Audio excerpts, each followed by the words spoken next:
सुप्रभात। मैं जगेंद्र राणा।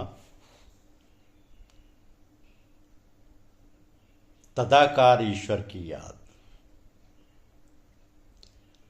तदाकार ईश्वर की याद, यह हमारी आज की आध्यात्मिक चर्चा का विषय।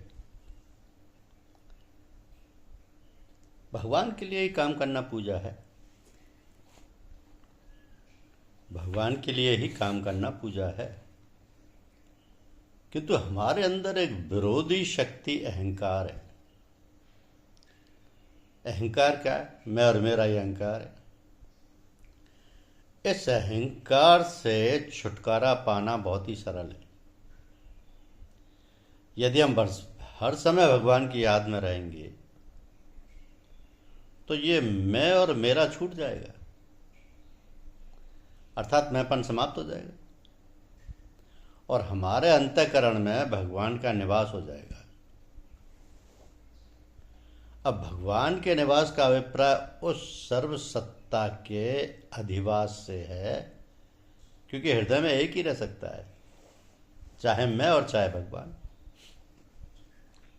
तो भगवान तो आनंद स्वरूप, सर्वशक्तिमान तथा सर्वव्यापक हैं।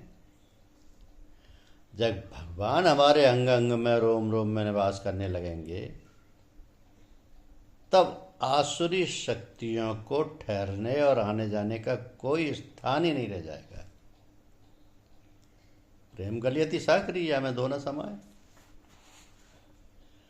तो भगवान की हम इतनी याद करें कि याद भी बाकी ना रहे। मतलब यह है कि जब हम भगवान की याद करना चाहते हैं, तब याद करने की पहली स्थिति तो यह है कि याद करें, और दूसरी स्थिति यह है कि याद करते करते याद में इतने तल्लीन हो जाएं कि ख्याल ही ना रहे कि हम याद करते हैं। क्योंकि मन का यह स्वभाव है कि जिसकी याद करता है उसमें तदाकार हो जाता है। तो जब तक भगवान की याद है, द्वैत कायम है। जब तक भगवान की याद है, द्वैत कायम है। देखिए, राधा कृष्ण की याद में इतनी तल्लीन हो गई कि केवल अपना आपा ही नहीं खो बैठी, वरन अपने को कृष्ण समझने लगी और राधा स्वयं राधा को ढूंढने लगी। जब याद की यह स्थिति हो जाए, तब मुक्ति निश्चित ही है। क्योंकि जब हम हर काम भगवान की याद में करेंगे और हर समय भगवान को याद करेंगे, तब मृत्यु के समय भी भगवान याद आएंगे। और यह सिद्धांत है कि मृत्यु के अंतिम क्षणों में व्यक्ति की जैसी स्थिति होती है, वैसी ही गति होती है। अंतमति स्वगति। इसलिए हमारा प्रयास ये होना चाहिए कि हम भगवान की याद में रहें और उस याद को निरंतर बढ़ाते बढ़ाते तदाकार की स्थिति तक पहुंचा दें। तदाकार की स्थिति तक पहुंचा दें। ये जो ध्यान के समाप्त होने के पश्चात 10-15 मिनट तक शांतिपूर्वक उसी आसन में और उसी हालत में बैठे रहना चाहिए। यदि अभ्यास में देर तक बैठे हों और यदि आसन बदलने की आवश्यकता हो, तो बहुत धीरे से आसन बदलना चाहिए, ताकि शरीर ज़्यादा हिले डोले नहीं। हाथ पैर भी नहीं हिलाना चाहिए और ना अंगड़ाई लेना या उंगली झटकाना चाहिए। तो तात्पर्य कि स्थिर अवस्था में चुपचाप अपनी हालत देखते रहना चाहिए। ऐसे दो लाभ होते हैं। एक तो हमें अपनी ध्यानावस्था की हालत का ज्ञान हो जाता है, और दूसरा लाभ यह है कि जो स्थिति है वो जज्ब हो जाती है तथा उसमें स्थायित्व आ जाता है। तो गुरु हमारे लक्ष्य तक पहुंचाने का केवल माध्यम मात्र है। वो हमें भगवान का अनुभव या साक्षात्कार कराने में मदद करता है, पथ प्रदर्शन करता है, परंतु वो स्वयं भगवान नहीं है। जो लोग सत्संग में सम्मिलित होते हैं उनमें बहुत कम ऐसे लोग होते हैं जो आध्यात्मिक साधन यानी पूजा के लक्ष्य को लेकर आते हैं। सच तो यह है कि अधिकतर लोग दुनियावी कामों की पूर्ति की आशा लेकर आते हैं। तो जो लोग दुनियावी कामों की आशा लेकर आते हैं वो साधना के क्षेत्र में घिसटते रहते हैं, परंतु थोड़े लोग ऐसे हैं जो भगवत प्राप्ति की इच्छा लेकर आते हैं। तो जो लोग भगवत प्राप्ति की इच्छा लेकर ही आते हैं उनकी उन्नति में अवरोध कम आते हैं। कुछ लोग तो दूसरों को देखकर ही उसमें सम्मिलित हो जाते हैं, जिन्हें भेड़ चाल की संज्ञा दी जा सकती है, जिनका कोई उद्देश्य नहीं होता। तो देखने में ऐसा लगता है कि सबका लक्ष्य अलग अलग है, परंतु सही अर्थों में हम सबका लक्ष्य एक ही है, और वो है ईश्वर प्राप्ति। तो हमारी जो 5 ज्ञानेंद्रियां हैं,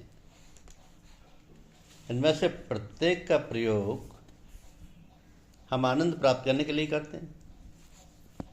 उन्हीं के द्वारा हम आनंद का अनुभव करते हैं।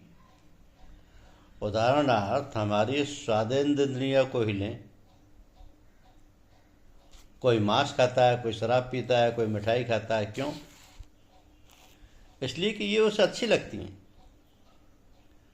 अतः हम इस नतीजे पर पहुंचे कि उद्देश्य केवल अच्छा लगना है। सच तो यह है कि हम ना जानते हुए और ना समझते हुए भी जो काम करते हैं वो आनंद के लिए करते हैं। हम देखते हैं कि सबका लक्ष्य एक आनंद प्राप्ति ही है। तो जरूरत इस बात की है कि हम सबकी समझ में ये बात बैठ जाए कि हमें जो आनंद प्राप्त करना है वो आनंद सिवाय परमात्मा के और कहीं नहीं प्राप्त हो सकता, कहीं नहीं प्राप्त हो सकता। क्योंकि साधारणतया अदब शब्द का प्रयोग हम लोगों के मध्य में बहुत होता है, परंतु इसका अर्थ अधिकतर लोगों को मालूम नहीं होता। अदब का अर्थ है मर्यादा के अनुसार कार्य करना।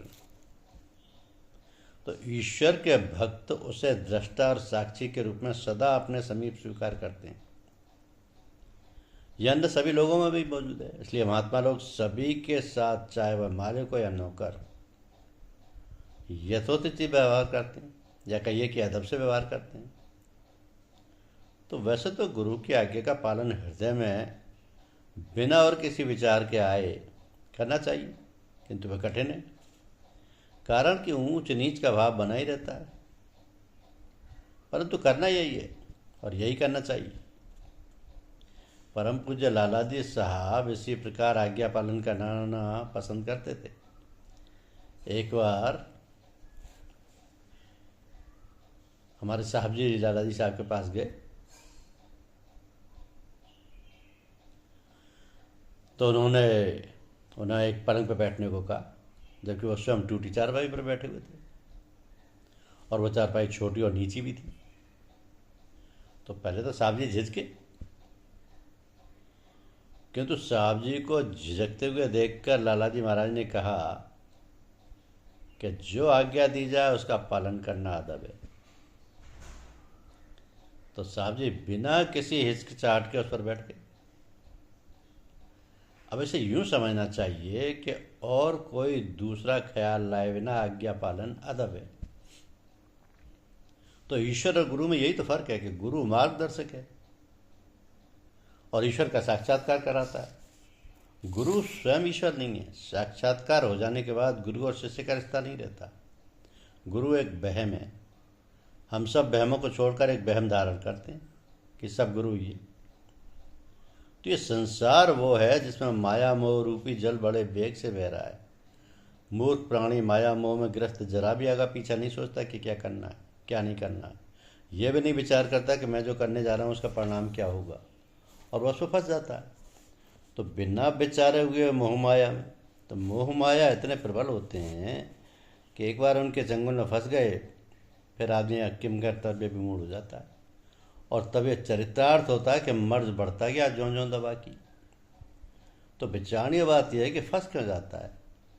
अपने पूर्व संस्कारों के कारण उसे ऐसा वातावरण प्राप्त होता है कि जिससे अनायास घुल मिल जाता है, फिर भूल जाता है। तो अथ और इति माया मोह रूपी जल के थपेड़े खाकर भी समझता है कि वह संसार का आनंद प्राप्त कर रहा है। असली आनंद तो ईश्वर की प्राप्ति में ही है। धन्यवाद।